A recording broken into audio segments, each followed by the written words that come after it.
So there's a lot of ways to be nerdy about Warcraft. You can spend hours learning and tweaking with character builds. You can make fan animations or even songs. If you're really crafty, you might even try your hand at making a 3D printed custom Warcraft diorama. But in the case of this video and myself, I think I'm going to overanalyze Warcraft 3's economic system to see if the Footman unit makes any sort of realistic sense. Is the answer probably going to be no? Yeah, probably. But hopefully we might learn a thing or two about currency along the way.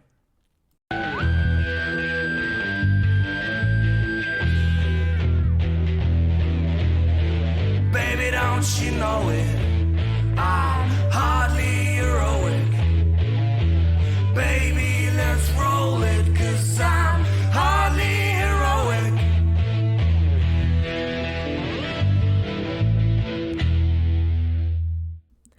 Before we tackle the Footman unit itself, I think it's worth talking about what currency actually is in Warcraft, and how this complicates assessing just how realistic our Footman's cost actually is.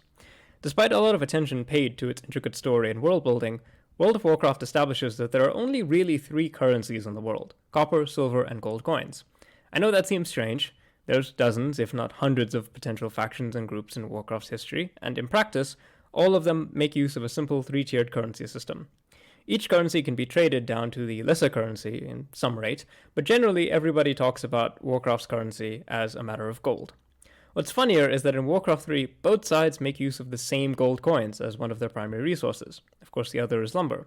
Lumber makes some direct sense. After all, you need wood to make things like ships and war machines and buildings, but all the factions in Warcraft have used gold, traditionally gathered from a gold mine, as their resources. Yes, including the undead. It's not impossible to think of an explanation. A simple one is that gold is a simply convenient abstraction of relevant value. One theoretical gold coin represents a fixed unit of value that an orc or a human or even an undead ghoul might all agree on, while it's actually referring to other things. You could also argue that it's a necessary and important step for simplifying and streamlining the economy of play. Warcraft traditionally has had gold and lumber as your primary resources, with things like oil in Warcraft 2, and supply being additional resource constraints that modify how you play. But you never really move away from gold and lumber. Compare Warcraft with its 2 resources against Age of Empires with its 4 resources, which is wood, stone, gold, and food, and you see just how much easier the gameplay actually is.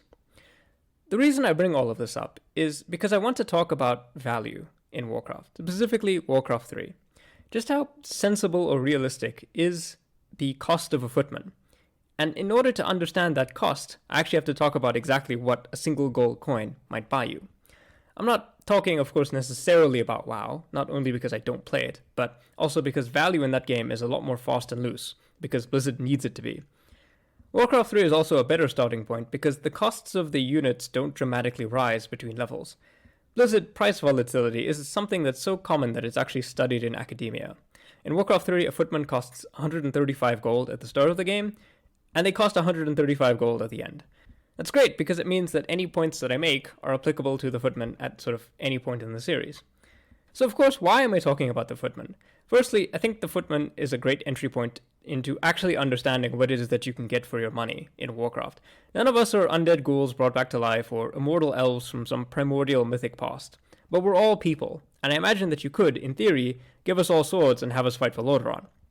The other reason is I just like Footmen. I think they're neat. In Warcraft traditionally, once you unlock knights, you don't tend to actually buy Footmen anymore in your army. And that kind of sucks because I've always had an appreciation for the humble Footman unit, ever since I played Warcraft 3.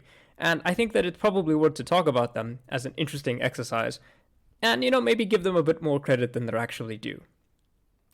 So the question is 135 gold actually a fair sum of money for getting one Footman? Now, I have several options of investigation here. I think a good place to start would actually be the gold coin itself. This is what is a gold coin in Warcraft. Well, thankfully, the Warcraft 1 manual does actually give us a whole bunch of hints. On page 17 of Warcraft Orcs and Humans manual, we see the following line. King Wyvern proclaims the day to be a time for festival for the duration of his rule, and to mark the occasion, gives each citizen of Azeroth 1 gold sovereign. Okay. So, in Warcraft 1, the gold coins are called sovereigns, at least to the humans. So going forward, it's not a stretch to imagine that the sovereign is just used as the name of the gold coin going forward. And that also gives us a big clue as to the nature of the value of the coin. For you see, when it comes down to it, Warcraft is a combination of influences. It obviously borrows from real-world medieval history, but more general fantasy tropes and elements from folklore are also included. In the real world, the sovereign is a type of real currency. It's a medieval currency. Timothy Eveland compiled a list of medieval coins, and he indicates that the sovereign is a medieval English gold coin, which is approximately worth £1. It actually fits with the depiction in the game. It's a gold coin, it's named a sovereign. It seems valuable enough that giving one person just one of these is enough to mark a momentous occasion. Under the National Archives currency converter, in the year 1490, the year after the sovereign came out, it would have had the purchasing power of almost £670 in 2017 money. It's quite a lot for a single coin. In medieval terms, it would be about a month's wages for a skilled tradesman. So, with some basis for assessing the value of a gold coin, I think it's then worth asking just what might that get us in terms of equipping our hypothetical footman.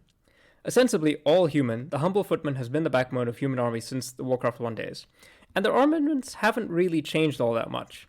Footmen are always shown wearing suits of plate armor with a sword and a shield. The colors might change, but the footman remains the same. By Warcraft 3, and of course at the time of writing, footmen are built at the barracks and are basically the first unit that you can build besides peasants. Funnily enough, despite wearing what is essentially full armor and wielding a shield, footmen only have an armor value of 2. That's only 1 more than the almost entirely naked Orc Grunt unit. So in theory, the 135 gold goes towards potentially many of the things in the training and equipping of the footmen.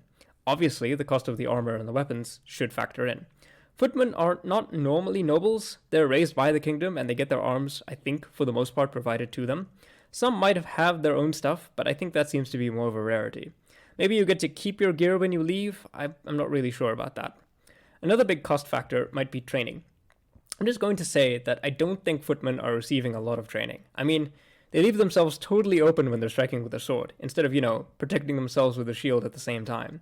The very fact that using a shield to deflect or stop enemy missile attacks is a separate upgrade, well, that tells me that footmen are probably not receiving much in the way of training at all.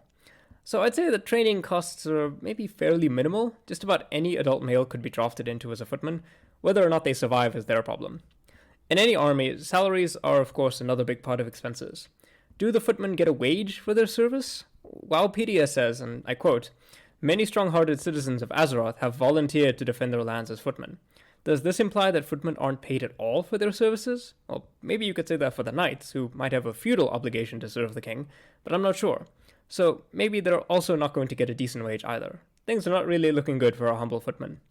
So I think I'll presume that the biggest part of their cost is actually, in fact, their equipment. After all, it's quite unusual for the basic soldiery of any kingdom to be so well equipped. Compare our Warcraft 3 footmen to, for example, any real-world feudal levy. A real-world feudal levy would be lucky to get something like textile armor and a helmet, whereas a footman gets full plate armor and a shield. Establishing that there is, of course, some relation to the gold sovereign in Warcraft and the currencies of real life, I think it might be interesting to look at what it costs to equip a soldier, like a footman, in real medieval terms. Thanks to Kenneth Hodges, we have a nicely compiled list of various costs associated with medieval items. A sovereign, in 1489, costs about £1, so that gives us a means to convert it into other currencies. So from this list, I'll compile a list of medieval costs to arm our hypothetical Warcraft 3 footman. So armor is the most important part. Our footman wears a full suit of plate armor, but not necessarily a fancy one. So according to the list, ready-made armor costs about £8, 6 shillings, and 8 pence.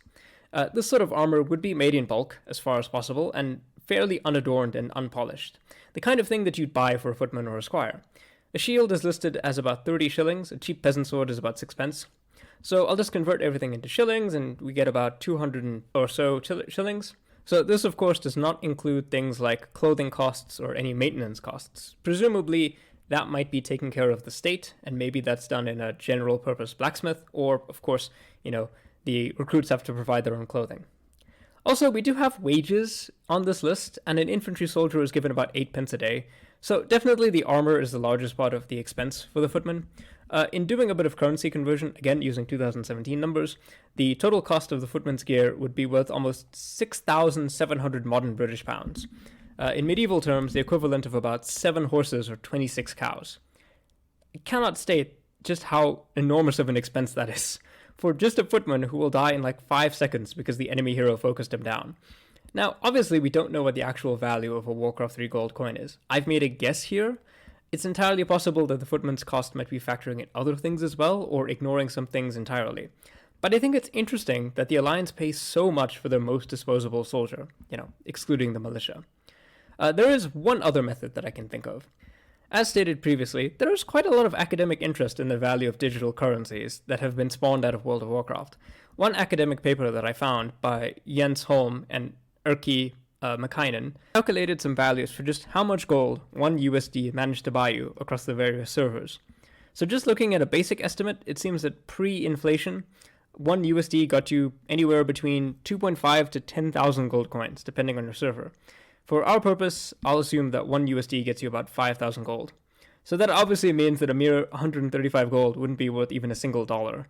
So, of course, thinking about just what you could get with a real dollar in our world, maybe this gives you a better reflection of just how Footmen are treated, but I also don't think, it's a great example for trying to look at, what things cost. As I said at the start of this video, I think it's a bit of a doomed venture to make sense of real-world fictional values. A Footman is meant to be cheap, but what that means is a highly relative term. Cheap in the context of Warcraft 3 balance, sure, but not necessarily cheap in a more real-world physical sense. The nations of the Alliance generally spend quite a lot of money in their Footmen. They don't necessarily get a lot out of it for that money, but they do spend a lot.